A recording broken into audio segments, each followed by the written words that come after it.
Hello, dear Facebook family and dear Chabad Naples family. Coming to you live from the beach at Moorings Park, my happy place where I can connect with you, my dear family.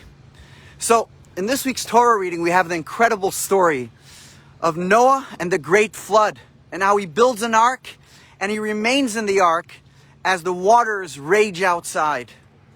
Now, for many of us, this is an incredibly wild story. But what is the personal lesson and relevance to us all? Dear friends, it goes as follows. Do you ever think to yourself, I'm drowning?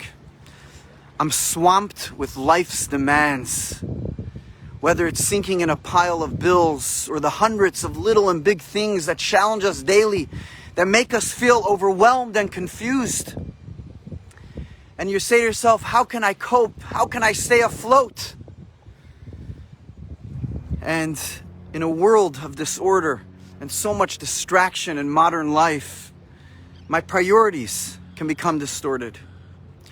How did Noah handle the floodwaters? He built himself an ark. In Hebrew, the word for ark is teva, which also means words. And this is the key, my dear friends. When the world threatens to drown out the spark of vitality within us, we need to enter into the world of words. We need to find moments in life where we can regain our composure. We need to carve out time to discover the wisdom and perspective to help us against the floodwaters. We may not be able to save the world, but we can build an ark. A sanctum of time, an oasis of time, which is protected from the distractions of the world, from the outside, filled with meaning and purpose. I want to conclude with a powerful story that impacted me tremendously when I read it. Incredible story. Rachel Naomi Raymond is the author of the book called My Grandfather's Blessings. In it, she writes how she vividly remembers how she would visit her grandfather's home every Friday afternoon as a young child. And on Friday afternoon, as the sun is about to set, her grandfather would light the Shabbat candles and offer a silent prayer to God. And then, at that moment, he would place his hands on top of her head, and he would then out loud thank God for making him her grandfather. And she would say to God, thank you so much. I'm so blessed to be the grandfather of this incredible girl. And she shares then, and she describes how that simple but powerful moment was the only time during the week that she felt at rest and at peace.